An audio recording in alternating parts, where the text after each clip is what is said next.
Weiter geht es mit den First Things to Do. In den kommenden Minuten zeige ich euch, welche Einstellungen ich an jedem Smartphone vornehme nach der Einrichtung. Dabei arbeite ich mich in den Einstellungen systematisch von oben nach unten durch. Der erste Punkt ist weitere Verbindungen. Dort ist ab Werk NFC aktiviert, das deaktivieren wir, um Strom zu sparen. Bei Bedarf kann man es über die Quick Toggles wieder aktivieren. Als zweites können wir das Design einstellen. Das betrifft Hintergründe und Icons. Zur Auswahl stehen rechteckige oder runde Icons. Das Always-On-Display kann man hier auch anpassen. Wechselnde Magazine für den Sperrbildschirm gibt es auch. Alles in allem ist es sehr stark an die eigenen Vorlieben anpassbar. Das finde ich immer gut von Herstellern. Jetzt kommen wir zur Anzeige und Helligkeit.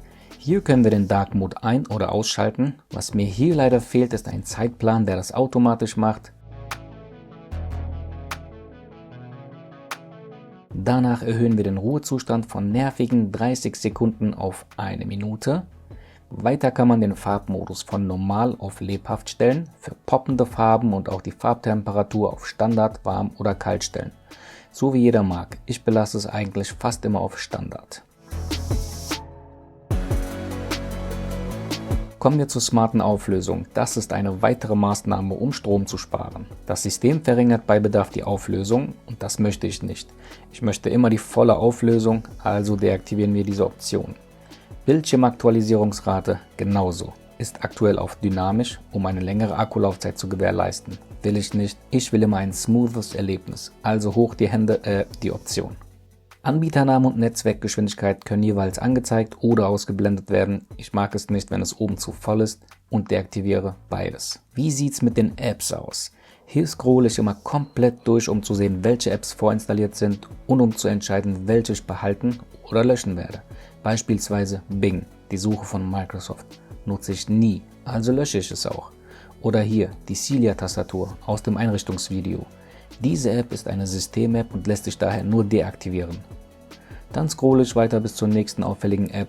Snapchat. Ja, was soll ich denn damit? Weg damit. Brauche ich nicht. Der Translator von Microsoft. Genauso unwichtig. Für mich. Weg damit. Schön ausgemistet. Kommen wir zu den Standard-Apps. Hier können wir die Apps für Start, also den Launcher, Telefon, SMS sowie den Browser wählen. Beispielsweise Chrome, Opera oder Microsoft Edge.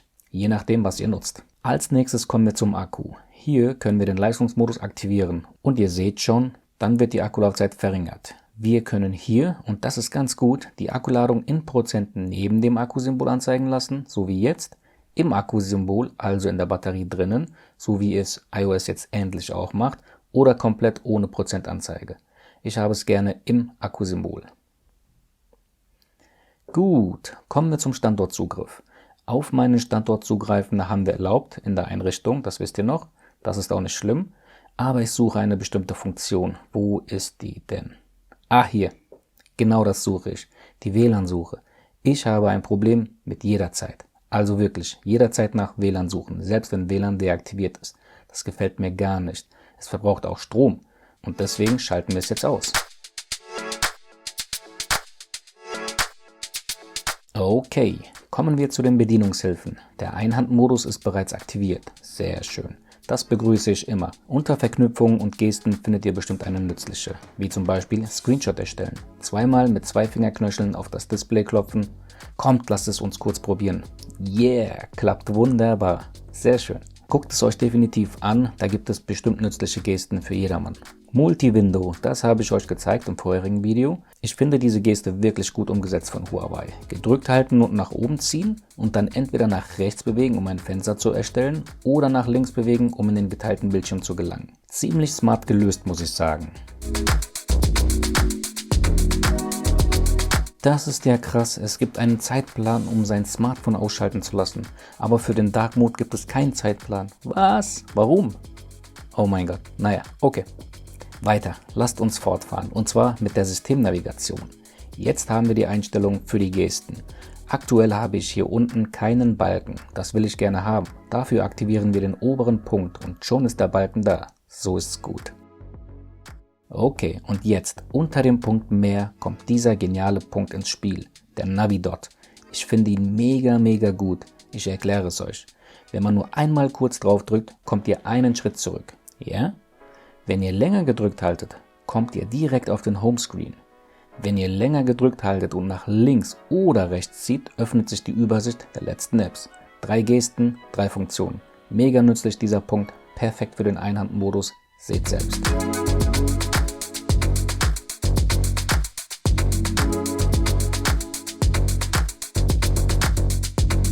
Jetzt der letzte Punkt in den Einstellungen, Systemupdates und App-Updates. Prüft unbedingt nach der Einrichtung, ob es Aktualisierungen für das System bzw. für Apps gibt. Bei Huawei gibt es neben EMUI-Updates zusätzlich HMS-Updates, also Huawei Mobile Services. Ich würde auch in die App Gallery gehen, unter Konto auf App-Aktualisierung. Danach würde ich nochmal bei Petal Search reingehen, kurz zustimmen, unter Konto, Downloads und Aktualisierung, das Informieren aktivieren. Jetzt werdet ihr über verfügbare Updates informiert, genau wie bei Google Play. Das ist doch was, oder? Ich möchte euch noch die Benachrichtigungsleiste sowie die Schnelleinstellung zeigen. Wenn ihr im oberen linken Bereich runterzieht, öffnet sich der Bereich für die Benachrichtigung. Von rechts runterwischen öffnet die Quick Settings, ziemlich ähnlich zu iOS. Man kann auch durch Swipen im oberen Bereich hin und her wechseln.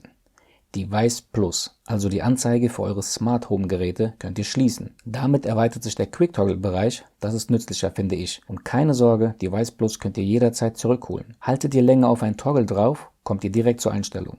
Selbstverständlich gibt es noch mehr Toggles. Die verstecken sich hinter dem Schalter Bearbeiten. Das alles hier kann hinzugefügt werden.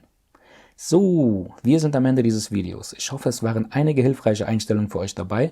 Ich gehe generell bei jedem neuen Gerät so vor. Gebt mir einige Tage mit dem Mate X2 und dann kommt auch mein Review zu diesem nach außen faltbaren Schmuckstück. Bis dahin, bleibt gesund und ciao.